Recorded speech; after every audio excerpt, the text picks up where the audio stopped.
ಸ್ನೇಹಿತರೆ, ನಾವು ಈ ದಿನ ಜುಲೈ 24, 2026 ಪ್ರಚಲಿತ ವಿದ್ಯಮಾನಗಳ ಮಾಹಿತಿಯನ್ನ ತಿಳಿದುಕೊಳ್ಳೋಣ. ಈ ವಿಡಿಯೋದಲ್ಲಿ ಇಲ್ಲಿ ಪಟ್ಟಿ ಮಾಡಲಾಗಿರುವ ಎಲ್ಲ ವಿಷಯಗಳ ಮಾಹಿತಿಯನ್ನ ತಿಳಿಯೋಣ. ಈ ವಿಷಯಗಳು ಮುಂಬರುವ ಸ್ಪರ್ಧಾತ್ಮಕ ಪರೀಕ್ಷೆಗಳಿಗೆ ಅತಿ ಉಪಯುಕ್ತವಾಗಲಿವೆ. ವಿಡಿಯೋವನ್ನ ಕೊನೆವರೆಗೂ ವೀಕ್ಷಿಸಿ ಮಾಹಿತಿಯನ್ನ ಪಡೆದುಕೊಳ್ಳಿ. ಮೊದಲನೇ ಮಾಹಿತಿ, ಅರುಣಾಚಲೇಶ್ವರ ದೇವಾಲಯ. ತಮಿಳುನಾಡಿನ ತಿರುಮಣ್ಣಾಮಲೈನಲ್ಲಿರುವ ಅರುಣಾಚಲ ಬೆಟ್ಟದ ಪಾದದಲ್ಲಿ ನೆಲೆಸಿರುವ ಅರುಣಾಚಲೇಶ್ವರ ದೇವಾಲಯ. ಇದನ್ನು ಅಣ್ಣಾಮಲೈಯಾರ್ ದೇವಾಲಯ ಎಂದು ಕೂಡ ಕರೆಯಲಾಗುತ್ತದೆ. ಇದು ಪಂಚಭೂತ ಕ್ಷೇತ್ರಗಳಲ್ಲಿ ಅಗ್ನಿ ತತ್ವವನ್ನು ಪ್ರತಿನಿಧಿಸುವ ಪವಿತ್ರ ಕ್ಷೇತ್ರವಾಗಿದ್ದು, ಶಿವನ ಅರುಣಾಚಲೇಶ್ವರ ಸ್ವರೂಪಕ್ಕೆ ಸಮರ್ಪಿತವಾಗಿದೆ. ಸಾವಿರಾರು ವರ್ಷಗಳ ಇತಿಹಾಸ ಹೊಂದಿರುವ ಈ ಕ್ಷೇತ್ರದ ಮಹಿಮೆ ಪ್ರಾಚೀನ ಗ್ರಂಥಗಳು ಮತ್ತು ತಮಿಳು ಶೈವ ಸಾಹಿತ್ಯದಲ್ಲಿಯೂ ಉಲ್ಲೇಖವಾಗಿವೆ.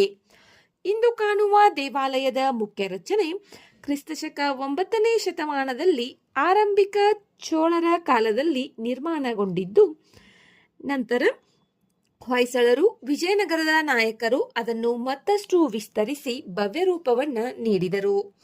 ಸುಮಾರು 25 ಎಕರೆಗಳಷ್ಟು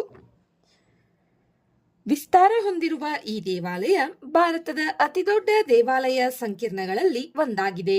ದೇವಾಲಯಗಳಲ್ಲಿ 4 ಭವ್ಯ ಗೋಪುರಗಳಿದ್ದು, ಪೂರ್ವ ದಿಕ್ಕಿನ ರಾಜಗೋಪುರವು 66 ಮೀಟರ್ ಎತ್ತರ ಮತ್ತು 11 ಮಹಡಿಗಳೊಂದಿಗೆ ಭಾರತದ ಅತಿ ಎತ್ತರದ ದೇವಾಲಯ ಗೋಪುರಗಳಲ್ಲಿ ಒಂದಾಗಿ ಹೆಸರುವಾಸಿಯಾಗಿದೆ. ದೇವಾಲಯವು 5 ಆವರಣಗಳನ್ನು ಹೊಂದಿದ್ದು, ಪ್ರತಿಯೊಂದು ಆವರಣದಲ್ಲೂ ಭವ್ಯ ನಂದಿ ಹಾಗೂ ಸುಂದರ ಗೋಪುರಗಳು ಭಕ್ತರ ಗಮನವನ್ನ ಸೆಳೆಯುತ್ತವೆ. ವಿಜಯನಗರ ಸಾಮ್ರಾಜ್ಯದ ಕಾಲದಲ್ಲಿ ನಿರ್ಮಿಸಲಾದ 1000 ಕಂಬಗಳ ಸಭಾಂಗಣ ದ್ರಾವಿಡ ವಾಸ್ತುಶಿಲ್ಪದ ಅದ್ಭುತ ಕಲೆ ಮತ್ತು ಶಿಲ್ಪ ಸೌಂದರ್ಯಕ್ಕೆ ಜೀವಂತ ಸಾಕ್ಷಿಯಾಗಿದೆ. ಪ್ರತಿ ವರ್ಷ ನಡೆಯುವ ಕಾರ್ತಿಕ ದೀಪೋತ್ಸವದ ವೇಳೆ ಅರುಣಾಚಲ ಬೆಟ್ಟದ ಶಿಖರದಲ್ಲಿ ಬೆಳಗುವ ಮಹಾದೀಪವನ್ನು ಲಕ್ಷಾಂತರ ಭಕ್ತರು ಭಕ್ತಿಭಾವದಿಂದ ದರ್ಶಿಸುತ್ತಾರೆ. ಈ ದೀಪವು ಶಿವನ ಅನಂತ ಜ್ಯೋತಿ ಸ್ವರೂಪದ ಸಂಕೇತವೆಂದು ನಂಬಲಾಗಿದೆ. ಇತಿಹಾಸ, ಭಕ್ತಿ, ವಾಸ್ತುಶಿಲ್ಪ ಮತ್ತು ಆಧ್ಯಾತ್ಮಿಕ ಶಕ್ತಿಯ ಸಂಗಮವಾಗಿರುವ ಅರುಣಾಚಲೇಶ್ವರ ದೇವಾಲಯವು ಪ್ರತಿಯೊಬ್ಬರೂ ಜೀವನದಲ್ಲಿ ಒಮ್ಮೆ ಭೇಟಿ ನೀಡಲೇಬೇಕಾದ ಮಹಾನ್ ಶಿವ ಕ್ಷೇತ್ರವಾಗಿದೆ. ಆಕ್ಚುಲಿ ಈ ದೇವಾಲಯದಲ್ಲಿ 38 ವರ್ಷದ ಒಬ್ಬ ವ್ಯಕ್ತಿ ಭಕ್ತರನ್ನ ದರ್ಶನಕ್ಕೆ ಕರೆದೊಯ್ಯಲು ಬೇರೆಕಿಯನ್ನ ಬಳಸಿದ್ದರಿಂದಾಗಿ ಆ ವ್ಯಕ್ತಿಯನ್ನ ಬಂಧಿಸಲಾಗಿದೆ. ಆದ ಕಾರಣ ಈ ದೇವಾಲಯ ಸುದ್ದಿಯಲ್ಲಿದೆ. ಈ ದೇವಾಲಯದ ಇತಿಹಾಸ, ವಾಸ್ತುಶಿಲ್ಪವನ್ನ ಎಲ್ಲವನ್ನ ಇವಾಗ ತಿಳಿದುಕೊಂಡಿದ್ದೇವೆ. ನೆಕ್ಸ್ಟ್, ಇಂಡೋ ಪೆಸಿಫಿಕ್ ಪ್ರದೇಶದಲ್ಲಿ ಶಾಂತಿ, ಭದ್ರತೆ ಮತ್ತು ಆರ್ಥಿಕ ಸಹಕಾರದ ಬಗ್ಗೆ ವಿಶ್ವದ ಪ್ರಮುಖ ರಾಷ್ಟ್ರಗಳು ಒಂದೇ ವೇದಿಕೆಯಲ್ಲಿ ಚರ್ಚಿಸುವ ವೇದಿಕೆ ಯಾವುದು? ಅದುವೇ ಪೂರ್ವ ಏಷ್ಯಾ ಶೃಂಗಸಭೆ. ಇದು ಇವತ್ತಿನ ಟಾಪಿಕ್, ಪೂರ್ವ ಏಷ್ಯಾ ಶೃಂಗಸಭೆ. ಇತ್ತೀಚೆಗೆ ಫಿಲಿಪೈನ್ಸ್ನ ಮನಿಲಾದಲ್ಲಿ ನಡೆದ 21ನೇ ಪೂರ್ವ ಏಷ್ಯಾ ಶೃಂಗಸಭೆಯಲ್ಲಿ ಜಾಗತಿಕ ಕಡಲ ಮಾರ್ಗಗಳು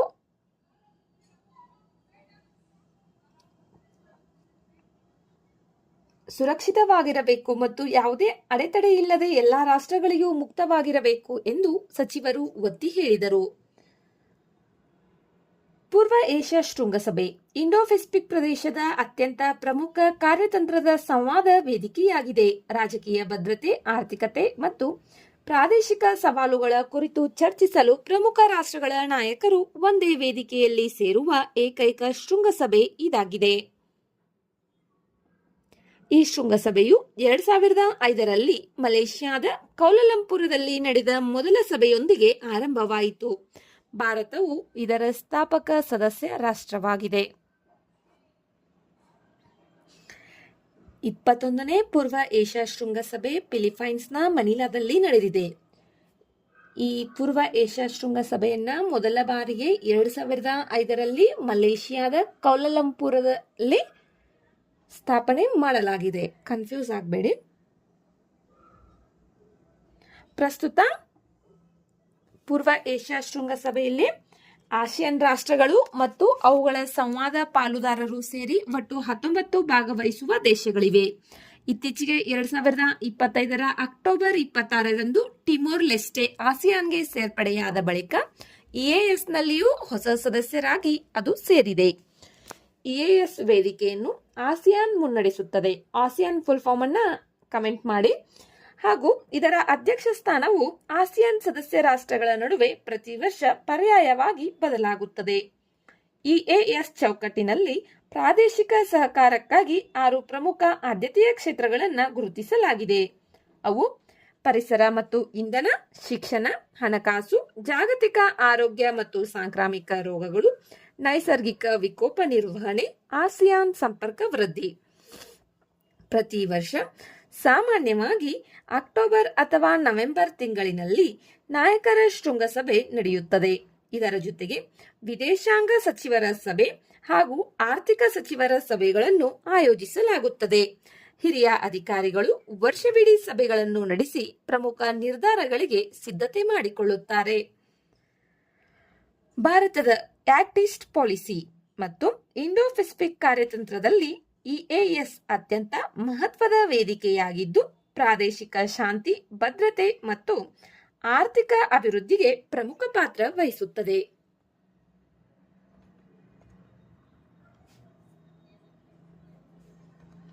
ನೆಕ್ಸ್ಟ್, ಟೆಟ್ರಾಗೋನುಲಾ ಇಕ್ಯುಮೆನಿಸ್. ಇತ್ತೀಚೆಗೆ ಸಂಶೋಧಕರು ನಾಗಾಲ್ಯಾಂಡ್ನ ಓಕಾ ಜಿಲ್ಲೆಯಲ್ಲಿ ಒಂದು ಹೊಸ ಜಾತಿಯ ಕೊಂಡಿರಹಿತ ಜೇನುನೊಣವನ್ನು ಪತ್ತೆ ಹಚ್ಚಿದ್ದಾರೆ. ಇದರ ವೈಜ್ಞಾನಿಕ ಹೆಸರು ಟೆಟ್ರಾಗೋನುಲಾ ಇಕ್ಯುಮೆನಿಸ್. ಈ ಜೇನುನೊಣಕ್ಕೆ ಮೊದಲ ಬಾರಿ ಮಾದರಿ ಸಂಗ್ರಹಿಸಲಾದ ಯುಕುಮ್ ಗ್ರಾಮದ ಹೆಸರನ್ನೇ ಇಡಲಾಗಿದೆ. ಈ ಜೇನುನೊಣದ ಅತ್ಯಂತ ವಿಶೇಷತೆ ಎಂದರೆ ಇದು ಭೂಗತದಲ್ಲಿ ಗೂಡು ಕಟ್ಟುತ್ತದೆ. ಸಂಶೋಧಕರು ಇದರ ಗೂಡುಗಳು ನೆಲದಿಂದ 2 ಮೀಟರ್ಗಳಿಗಿಂತಲೂ ಹೆಚ್ಚು ಆಳದಲ್ಲಿ ನಿರ್ಮಾಣವಾಗಿರುವುದನ್ನು ಕಂಡುಹಿಡಿದಿದ್ದಾರೆ.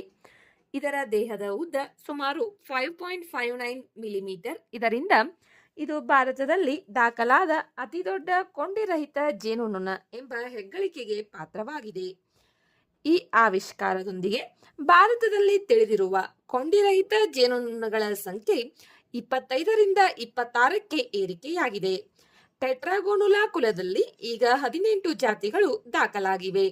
ಗೂಡುಗಳಲ್ಲಿ ಜೇನುತುಪ್ಪ, ಪರಾಗ ಹಾಗೂ ಮರಿಗಳಿಗೆ ಪ್ರತ್ಯೇಕ ಕೋಣೆಗಳು ಇದ್ದು ಅವುಗಳನ್ನು ಬ್ಯಾಟುಮೆನನ್ ಗಟ್ಟಿಯಾದ ಪದರಗಳು ರಕ್ಷಿಸುತ್ತವೆ. ಕಿರಿದಾದ ಸುರಂಗಗಳ ಮೂಲಕ ಈ ಗೂಡುಗಳು ಮೇಲ್ಮೈಗೆ ಸಂಪರ್ಕ ಹೊಂದಿರುತ್ತವೆ. ಸ್ಥಳೀಯ ಲೋತಾ ಸಮುದಾಯ ಈ ಜೇನುನೊಣಗಳನ್ನು ಲಿಟ್ಸುಕ್ ಅಥವಾ ನೆಲದ ಜೇನುನೊಣಗಳು ಎಂದು ಕರೆಯುತ್ತವೆ. ಇವುಗಳ ಜೇನುತುಪ್ಪ ಮತ್ತು ಪರಾಗವನ್ನು ಔಷಧೀಯ ಗುಣಗಳಿಗಾಗಿ ಬಹಳ ಮೌಲ್ಯಯುತವೆಂದು ಪರಿಗಣಿಸಲಾಗುತ್ತದೆ. ನೆಕ್ಸ್ಟ್, ಪಿಕ್ರೋರಿಜಾ ಕುರೋವಾ. ಹಿಮಾಚಲ ಪ್ರದೇಶದ ಮಂಡಿ ಜಿಲ್ಲೆಯ ರೈತರು ಅನುಸರಿಸುವ ಸುಸ್ಥಿರ ಕೃಷಿ ಪದ್ಧತಿ ಅಳಿವಿನಂಚಿನಲ್ಲಿರುವ ಪಿಕ್ರೋರಿಜಾ ಕುರೋವಾ ಎಂಬ ಔಷಧೀಯ ಸಸ್ಯದ ಸಂರಕ್ಷಣೆಗೆ ಆಶಾಕಿರಣವಾಗಿದೆ. ಈ ಸಸ್ಯವನ್ನು ಸ್ಥಳೀಯವಾಗಿ ಕುಟ್ಕಿ ಎಂದು ಕರೆಯಲಾಗುತ್ತದೆ. ಪಿಕ್ರೋರಿಜಾ ಎಂಬ ಪದ ಗ್ರೀಕ್ ಭಾಷೆಯಿಂದ ಬಂದಿದೆ. ಪಿಕ್ರೋಸ್ ಎಂದರೆ ಕಹಿ, ರಿಜಾ ಎಂದರೆ ಬೇರು, ಆದ್ದರಿಂದ ಇದನ್ನು ಕಹಿಬೇರು ಎಂದು ಕರೆಯಲಾಗುತ್ತದೆ. ಇದು ರೈಜೋಮ್ ಹೊಂದಿರುವ ದೀರ್ಘಕಾಲಿಕ ಔಷಧೀಯ ಸಸ್ಯವಾಗಿದ್ದು ಹಿಮಾಲಯದ 2700ರಿಂದ 4500 ಮೀಟರ್ ಎತ್ತರದ ಆಲ್ಪೈನ್ ಮತ್ತು ಸಬ್ ಆಲ್ಪೈನ್ ಪ್ರದೇಶಗಳಲ್ಲಿ ಬೆಳೆಯುತ್ತದೆ. ಇದು ತೇವಾಂಶಯುಳ್ಳ ವಾಯವ್ಯ ದಿಕ್ಕಿನ ಇಳಿಜಾರುಗಳ ಹಾಗೂ ಮರಳು ಮಿಶ್ರಿತ ಜೇಡಿ ಮಣ್ಣಿನಲ್ಲಿ ಉತ್ತಮವಾಗಿ ಬೆಳೆಯುತ್ತದೆ. ಈ ಸಸ್ಯವನ್ನು ರೈಜೋಮ್, ಸ್ಟೋಲನ್ ಮತ್ತು ಆಫ್ಸೆಟ್ಗಳ ಮೂಲಕ ಸಹ ಅಭಿವೃದ್ಧಿಪಡಿಸಬಹುದು. ಔಷಧೀಯವಾಗಿ ಕುಟ್ಕಿಗೆ ಅಪಾರ ಮಹತ್ವವಿದೆ. ಇದು ಜ್ವರ, ಅಜೀರ್ಣ, ಹೊಟ್ಟೆಯ ತೊಂದರೆಗಳು, ಯಕೃತ್ತಿನ ರಕ್ಷಣೆ, ಮಲೇರಿಯಾ, ಅಸ್ತಮಾ, ಶೀತ ಮತ್ತು ಕೆಮ್ಮಿನ ಚಿಕಿತ್ಸೆಯಲ್ಲಿ ಉಪಯುಕ್ತವಾಗಿದೆ. ಜೊತೆಗೆ ಹಸಿವನ್ನು ಹೆಚ್ಚಿಸಿ ಜೀರ್ಣಕ್ರಿಯೆಯನ್ನು ಸುಧಾರಿಸುತ್ತದೆ. ಆದರೆ ಅತಿಯಾದ ಮಳೆ ಇದರ ಬೆಳವಣಿಗೆಗೆ ಹಾನಿಕಾರಕವಾಗಿದೆ. ಪ್ರಸ್ತುತ ಈ ಸಸ್ಯದ ಸಂರಕ್ಷಣಾ ಸ್ಥಿತಿ ಅತ್ಯಂತ ಗಂಭೀರವಾಗಿದೆ. IUCN ಪಟ್ಟಿಯಲ್ಲಿ ಕೆಂಪು ಪಟ್ಟಿಯಲ್ಲಿದೆ, ಅದು ಅಳವಿನಂಚಿನಲ್ಲಿ. IUCN ಕೆಂಪು ಪಟ್ಟಿಯಲ್ಲಿ ಅಳವಿನಂಚಿನಲ್ಲಿದೆ. ಸೈಟ್ಸ್ ಅನುಬಂಧ 2ರಲ್ಲಿ ರಕ್ಷಣೆಯನ್ನ ಪಡೆದಿದೆ. IUCN ಸೈಟ್ಸ್ ಇವುಗಳ ಫುಲ್ ಫಾರ್ಮ್ ಅನ್ನ ಕಮೆಂಟ್ ಮಾಡಿ. ನೆಕ್ಸ್ಟ್, ಏರೋಸಾಲ್ಗಳು. ನಮ್ಮ ಕಣ್ಣಿಗೆ ಕಾಣದ ಅತಿ ಸಣ್ಣ ಕಣಗಳು ಇಡೀ ಭೂಮಿಯ ಹವಾಮಾನವನ್ನೇ ಬದಲಾಯಿಸಬಲ್ಲವು ಎಂದರೆ ನೀವು ನಂಬುತ್ತೀರಾ? ದಕ್ಷಿಣ ಏಷ್ಯಾದಲ್ಲಿ ಹೆಚ್ಚುತ್ತಿರುವ ಬಿಸಿಲು, ಮಳೆಯ ಅಸಮತೋಲನ ಮತ್ತು ವಾಯು ಮಾಲಿನ್ಯದ ಹಿಂದಿನ ದೊಡ್ಡ ಕಾರಣವೇ ಏರೋಸಾಲ್ಗಳು. ಹೊಸ ಅಧ್ಯಯನದ ಪ್ರಕಾರ ಧೂಳು ಮತ್ತು ಮಾಲಿನ್ಯದಿಂದ ಉಂಟಾಗುವ ಏರೋಸಾಲ್ಗಳು ದಕ್ಷಿಣ ಏಷ್ಯಾದಲ್ಲಿ ಅತಿ ಹೆಚ್ಚು ಹವಾಮಾನ ಪರಿಣಾಮವನ್ನ ಉಂಟು ಮಾಡುತ್ತಿವೆ. ಹಾಗಾದರೆ ಏರೋಸೋಲ್ ಎಂದರೇನು? ವಾತಾವರಣದಲ್ಲಿ ತೇಲಾಡುವ ಅತಿ ಸೂಕ್ಷ್ಮ ಕಣಗಳನ್ನ ಏರೋಸಾಲ್ಗಳು ಎಂದು ಕರೆಯಲಾಗುತ್ತದೆ. ಇವು ಮರುಭೂಮಿಯ ಧೂಳು, ವಾಹನಗಳ ಹೊಗೆ, ಕೈಗಾರಿಕೆಗಳ ಹೊರಸೂಸುವಿಕೆ, ಕಾಡಿನ ಬೆಂಕಿ ಮತ್ತು ಜ್ವಾಲಾಮುಖಿಗಳಿಂದ ಉಂಟಾಗುತ್ತವೆ. ಈ ಕಣಗಳು ಎರಡು ರೀತಿಯಲ್ಲಿ ಕೆಲಸ ಮಾಡುತ್ತವೆ. ಕೆಲವು ಸೂರ್ಯನ ಬೆಳಕನ್ನು ಬಾಹ್ಯಾಕಾಶಕ್ಕೆ ಪ್ರತಿಫಲಿಸಿ ಭೂಮಿಯನ್ನು ತಂಪಾಗಿಸುತ್ತವೆ. ಇನ್ನು ಕೆಲವು ಬೆಳಕನ್ನ ಹೀರಿಕೊಂಡು ವಾತಾವರಣವನ್ನು ಹೆಚ್ಚು ಬಿಸಿಯಾಗಿಸುತ್ತವೆ. ವಿಜ್ಞಾನಿಗಳು ಇವುಗಳನ್ನು ಪ್ರಾಥಮಿಕ ಮತ್ತು ದ್ವಿತೀಯ ಏರೋಸಾಲ್ಗಳು ಎಂದು ಎರಡು ಪ್ರಮುಖ ವಿಭಾಗಗಳಾಗಿ ವಿಂಗಡಿಸಿದ್ದಾರೆ. ಪ್ರಾಥಮಿಕ ಏರೋಸಾಲ್ಗಳು ನೇರವಾಗಿ ವಾತಾವರಣಕ್ಕೆ ಸೇರುತ್ತವೆ. ಉದಾಹರಣೆಗೆ ಸಮುದ್ರದ ತುಂತುರು, ಧೂಳು, ಹೊಗೆ ಮತ್ತು ಜ್ವಾಲಾಮುಖಿಯ ಬೂದಿ. ದ್ವಿತೀಯ ಏರೋಸಾಲ್ಗಳು ಮೊದಲು ಅನಿಲ ರೂಪದಲ್ಲಿ ಹೊರಬಂದು ನಂತರ ರಾಸಾಯನಿಕ ಕ್ರಿಯೆಯಿಂದ ಕಣಗಳಾಗಿ ಪರಿವರ್ತನೆಯಾಗುತ್ತವೆ. ಉದಾಹರಣೆಗೆ ಸಲ್ಫೇಟ್ ಏರೋಸಾಲ್ಗಳು. ಅತ್ಯಂತ ಅಪಾಯಕಾರಿ ಯಾವುದು? ಕಪ್ಪು ಇಂಗಾಲ ಹೊಂದಿರುವ ಬಲವಾಗಿ ಹೀರಿಕೊಳ್ಳುವ ಏರೋಸಾಲ್ಗಳು. ಇವು ವಾತಾವರಣದ ಉಷ್ಣತೆಯನ್ನ ಹೆಚ್ಚಿಸಿ ಹವಾಮಾನ ಬದಲಾವಣೆಯನ್ನು ಮತ್ತಷ್ಟು ವೇಗಗೊಳಿಸುತ್ತವೆ. ಆದ್ದರಿಂದ ವಾಯು ಮಾಲಿನ್ಯ ನಿಯಂತ್ರಣವೆಂದರೆ ಕೇವಲ ಆರೋಗ್ಯ ರಕ್ಷಣೆಯಲ್ಲ, ಅದು ಹವಾಮಾನವನ್ನು ಉಳಿಸುವ ಹೋರಾಟವೂ ಹೌದು.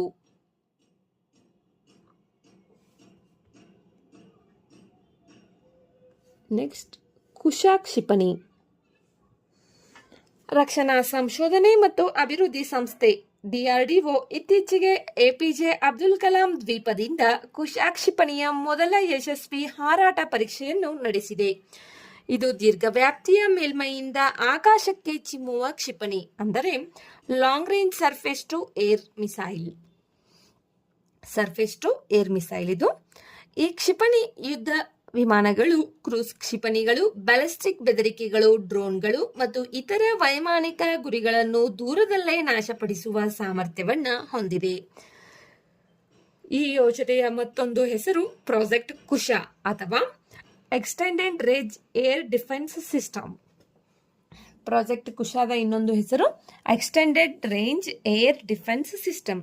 ಈ ವ್ಯವಸ್ಥೆಯಲ್ಲಿ 3 interceptor ಕ್ಷಿಪಣಿಗಳಿವೆ. M1, M2, M3. M1 150 kilometres ವ್ಯಾಪ್ತಿಯನ್ನು ಹೊಂದಿದೆ. M2 ಅಪ್ ಟು 250 ಕಿಲೋಮೀಟರ್ಸ್ ವ್ಯಾಪ್ತಿಯನ್ನು ಹೊಂದಿದೆ. M3 350 to 400 ಕಿಲೋಮೀಟರ್ಸ್ ವ್ಯಾಪ್ತಿಯನ್ನು ಹೊಂದಿದ್ದು ಅಷ್ಟು ದೂರದಲ್ಲಿರುವ ಗುರಿಗಳನ್ನು ಹೊಡೆದುರುಳಿಸಬಲ್ಲದು. ಈ ಸಂಪೂರ್ಣ ವ್ಯವಸ್ಥೆಯನ್ನು ಭಾರತದ integrated air command and control system ಜೊತೆಗೆ ಜೋಡಿಸಲಾಗುತ್ತಿದೆ. ಇದರಿಂದ ದೇಶದ ವಾಯು ರಕ್ಷಣಾ ವ್ಯವಸ್ಥೆ ಇನ್ನಷ್ಟು ಬಲವಾಗಲಿದೆ. ಕುಶಾ ಕ್ಷಿಪಣಿ ಭಾರತದ ಆತ್ಮನಿರ್ಭರ್ ರಕ್ಷಣಾ ಸಾಮರ್ಥ್ಯಕ್ಕೆ ಮತ್ತೊಂದು ಮೈಲಿಗಲ್ಲಾಗಿದೆ. ನೆಕ್ಸ್ಟ್, ರಾಟಲ್ ಜಲವಿದ್ಯುತ್ ಯೋಜನೆ. ಇತ್ತೀಚೆಗೆ ಜಮ್ಮು ಮತ್ತು ಕಾಶ್ಮೀರದಲ್ಲಿ ನಿರಂತರ ಮಳೆಯಿಂದಾಗಿ ಚೀನಾಬ್ ನದಿಯ ನೀರಿನ ಮಟ್ಟ ತೀವ್ರ ಏರಿಕೆಯಾಗಿ ನಿರ್ಮಾಣ ಹಂತದಲ್ಲಿರುವ 850 ಮೆಗಾವ್ಯಾಟ್ ರಾಟಲ್ ಜಲವಿದ್ಯುತ್ ಯೋಜನೆಯ ತಾತ್ಕಾಲಿಕ ಕಾಫರ್ ಅಣೆಕಟ್ಟು ಹಾನಿಗೊಳಗಾಗಿದೆ.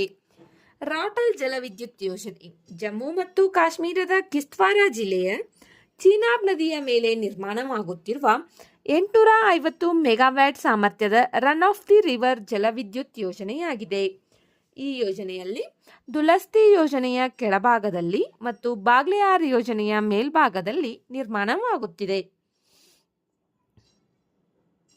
ಇದರ ಮೇಲ್ಗಡೆ ದುಲಸ್ತಿ ಯೋಜನೆ ಇದೆ, ಕೆಳಭಾಗದಲ್ಲಿ ಬಾಗ್ಲೆಹಾರ್ ಯೋಜನೆ ಇದೆ, ಮಧ್ಯದಲ್ಲಿ ಈ ರಾಟಲ್ ಜಲವಿದ್ಯುತ್ ಯೋಜನೆ ಇದೆ. ಈ ಯೋಜನೆಯನ್ನು Ratle hydro electric power corporation limited ಕಾರ್ಯಗತಗೊಳಿಸುತ್ತಿದ್ದು, ಇದರಲ್ಲಿ ಎನ್ಜಿಪಿಸಿಗೆ 51% ಹಾಗೂ ಜೆಕೆಎಸ್ಪಿಡಿಸಿಗೆ 49% ಪಾಲುದಾರಿಕೆಯನ್ನ ನೀಡಲಾಗಿದೆ.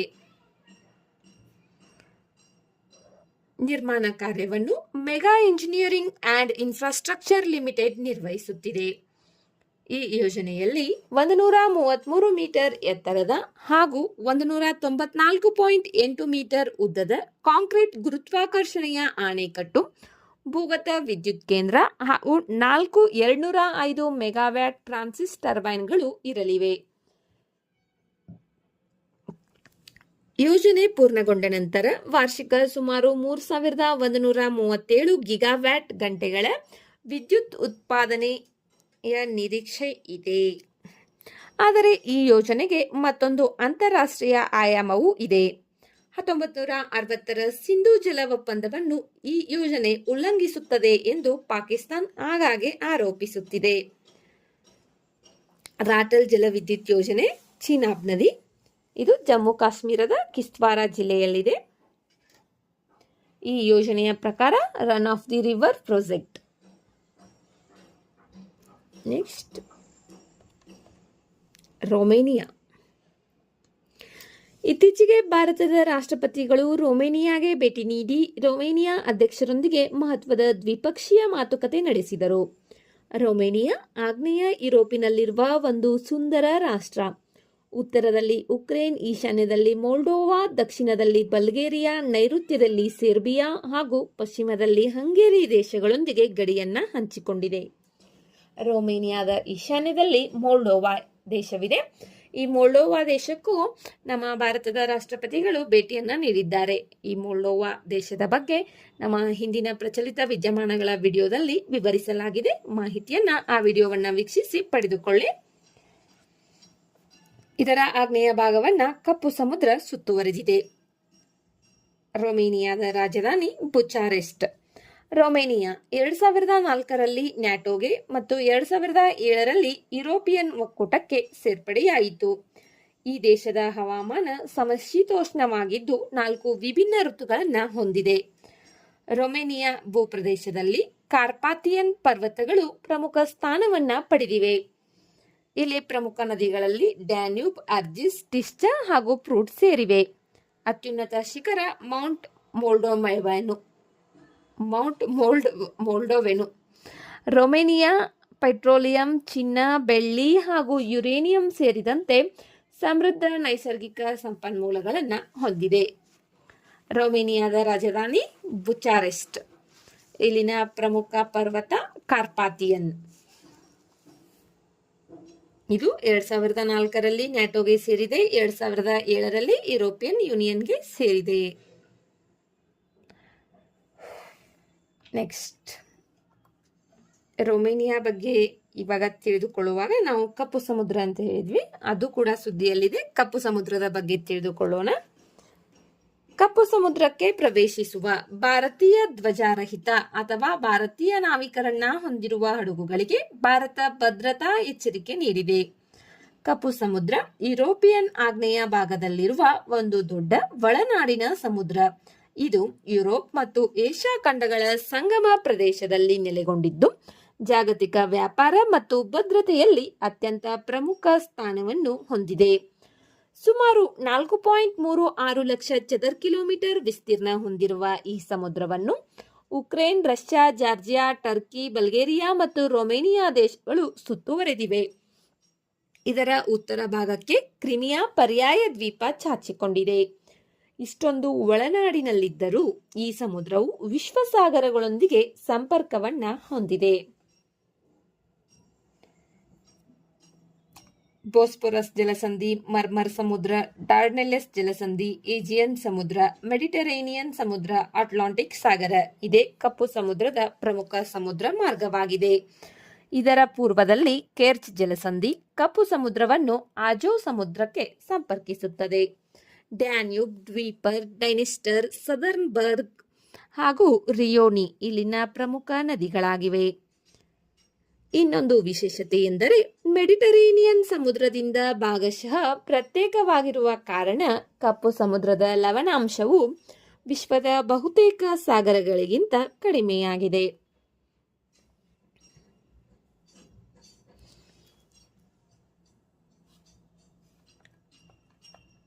ನೆಕ್ಸ್ಟ್,